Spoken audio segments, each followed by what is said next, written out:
Assalamualaikum warahmatullahi wabarakatuh. Kami dari kelompok 11 ingin mempresentasikan materi Pancasila sebagai paradigma reformasi dan paradigma kehidupan kampus. Ya, di sini saya akan menjelaskan tentang pengertian Pancasila dan paradigma. Yang pertama, pengertian Pancasila.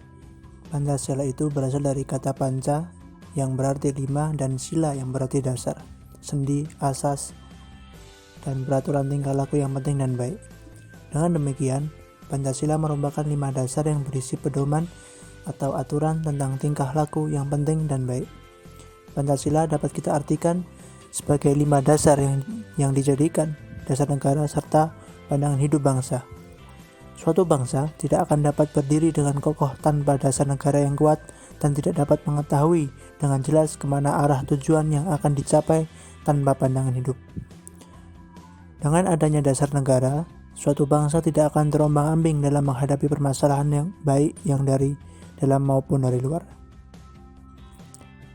Peranan dan fungsi Pancasila pada era sekarang masih relevan karena Pancasila mencakup aspek-aspek dasar.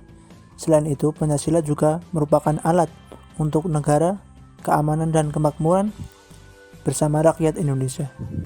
Hanya saja, pelaksanaan secara konkretnya belum bisa dilaksanakan dengan sebaik-baiknya karena keadilan dan kemakmuran bagi seluruh rakyat Indonesia belum juga terwujud sampai saat ini. Pancasila juga merupakan kepribadian seluruh rakyat Indonesia. Akan tetapi nilai-nilai luhur sudah sangat pudar, terkikis oleh perilaku yang hanya mementingkan aspek ekonomi, gaya hidup globalisasi yang buruk.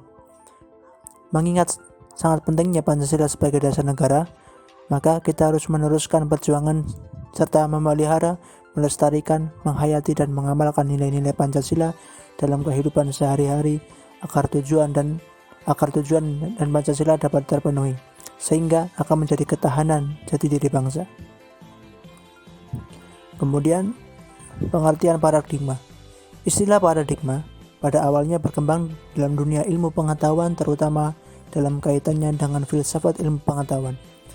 Secara terminologis, tokoh yang mengembangkan istilah tersebut dalam dunia ilmu pengetahuan adalah Thomas S. Kuhn dalam bukunya yang berjudul The Structure of Scientific Revolution.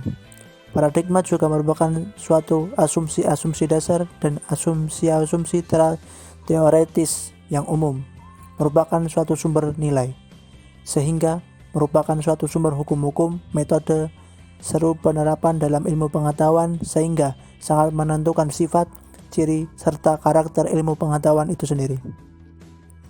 Paradigma itu juga sendiri merupakan asumsi-asumsi dasar dan asumsi-asumsi nilai merupakan sumber nilai sehingga merupakan sumber hukum, metode, serta penerapan dalam ilmu pengetahuan yang menentukan sifat, ciri, serta karakter ilmu pengetahuan sendiri.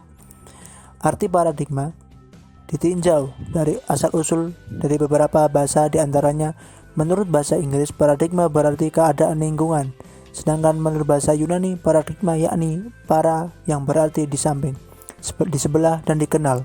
Kemudian menurut kamus psikologi, paradigma diartikan sebagai satu model atau pola mendemonstrasikan semua fungsi yang memungkinkan dari apa yang tersajikan. Ilmu pengetahuan sifatnya sangat dinamis. Hal ini disebabkan oleh semakin banyaknya hasil-hasil penelitian manusia sehingga dalam perkembangannya terdapat suatu kemungkinan yang sangat besar ditemukannya kelemahan-kelemahan pada teori yang telah ada. Dan jikalau demikian, maka ilmuwan akan kembali pada asumsi-asumsi dasar serta asumsi teoretis sehingga dengan demikian perkembangan ilmu pengetahuan kembali mengkaji paradigma dari ilmu pengetahuan tersebut, atau dengan lain perkataan, ilmu pengetahuan harus mengkaji dasar ontologis.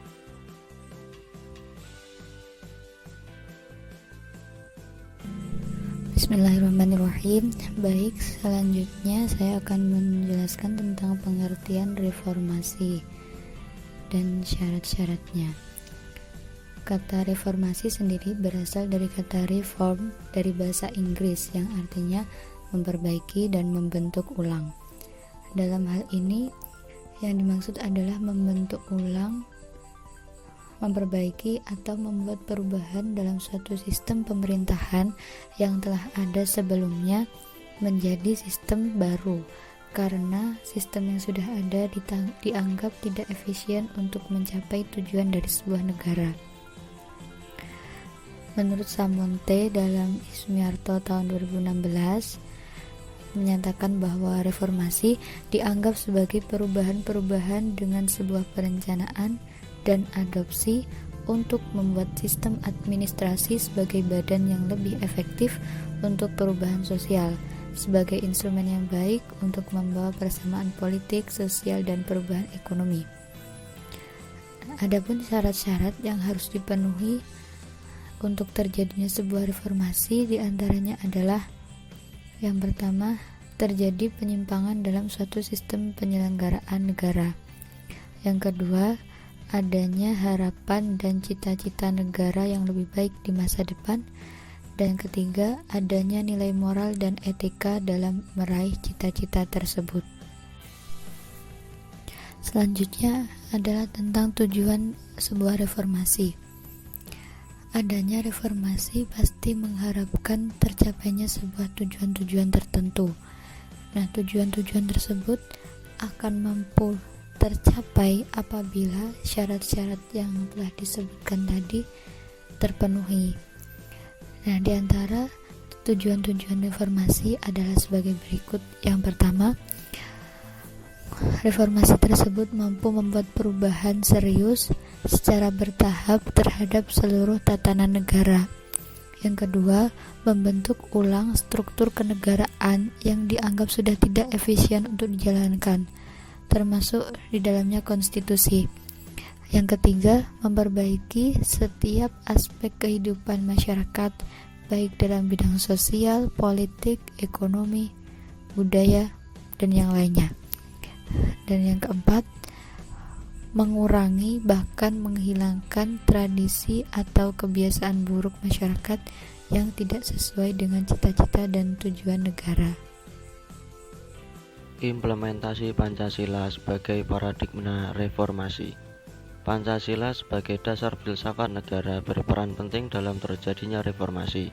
Setiap sila dalam Pancasila diimplementasikan sebagai dasar tujuan reformasi. Reformasi dengan paradigma Pancasila. 1.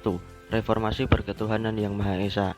Artinya, gerakan reformasi berdasarkan pada moralitas ketuhanan dan harus mengarah kepada kehidupan yang baik sebagai makhluk Tuhan. 2. Reformasi berperi kemanusiaan yang adil dan beradab. Artinya, gerakan reformasi berlandaskan pada moral kemanusiaan sebagai upaya penataan kehidupan yang penuh penghargaan atas harkat dan martabat manusia. 3. Reformasi berdasarkan nilai persatuan. Artinya, gerakan reformasi harus menjamin tetap tegaknya negara dan bangsa Indonesia sebagai satu kesatuan. 4. Reformasi berdasar kerakyatan. Artinya, seluruh penyelenggaraan kehidupan berbangsa dan bernegara harus dapat menempatkan rakyat sebagai subjek dan pemegang kedaulatan. 5. Reformasi yang bertujuan pada keadilan sosial bagi seluruh rakyat Indonesia. Artinya, gerakan reformasi harus memiliki tujuan yang terwujudnya keadilan bagi seluruh rakyat Indonesia. Selain itu, Pancasila juga diimplementasikan sebagai koridor dalam paradigma reformasi di bidang hukum, politik, ekonomi, dan sebagainya. Kemudian, Pancasila sebagai paradigma kehidupan kampus. Paradigma sangat erat kaitannya dengan cara berpikir seseorang, yang dalam konteks ini adalah cara berpikir mahasiswa tentang Pancasila. Fungsi dari kampus itu sendiri adalah selain untuk wadah sarana pendidikan, juga sebagai tempat menimba ilmu, di mana elemen mahasiswa memegang peran utama dalam mengatur, mengendalikan, dan mentaati segala peraturan yang ada di dalam kampus. Jadi, Pancasila sebagai paradigma kehidupan kampus adalah Pancasila sebagai sudut pandang atau kerangka acuan dalam melakukan seluruh aktivitas di dalam kampus. Terakhir adalah implementasi nilai-nilai Pancasila dalam kehidupan kampus. Sila pertama, ketuhanan yang Maha Esa. Contohnya, dalam kampus, pembagian jam-jam untuk kuliah sudah diatur sedemikian rupa, sehingga Jam kuliah tidak mengganggu jam untuk beribadah. Contoh lainnya yaitu mahasiswa baru diwajibkan untuk mengikuti pelatihan emotional spiritual quotient. Sila kedua, kemanusiaan yang adil dan beradab. Mahasiswa terdiri dari berbagai macam latar belakang budaya, ras, dan suku. Tetapi dalam perbedaan itu, mereka bersatu dalam kebersamaan. Di dalamnya tidak ada suatu pembedaan antara orang per orang. Sila ketiga, persatuan Indonesia. Contohnya adalah dalam kampus melalui organisasi kemahasiswaan, mahasiswa membentuk suatu jaringan perkumpulan mahasiswa dari berbagai universitas di Indonesia. Hal tersebut merupakan salah satu bukti adanya sikap dan upaya menjalin rasa kebersamaan di antara para mahasiswa sebagai sebagian dari pemuda Indonesia. Sila keempat, kerakyatan yang dipimpin oleh hikmat kebijaksanaan dalam permusyawaratan perwakilan. Contohnya, di kampus, baik dari kalangan dosen, senat, dan mahasiswa, menerapkan suatu kebiasaan untuk melakukan musyawarah dan diskusi bersama terkait dengan berbagai hal. Dari hal ini menunjukkan adanya penerapan sila keempat Pancasila. Kemudian sila kelima, keadilan bagi seluruh rakyat Indonesia. Contohnya, di kampus, setiap mahasiswa telah memenuhi syarat berhak untuk mengikuti ujian akhir semester dan juga berhak memperoleh nilai sesuai dengan kemampuannya. Sekian dan terima kasih. Wassalamualaikum warahmatullahi wabarakatuh.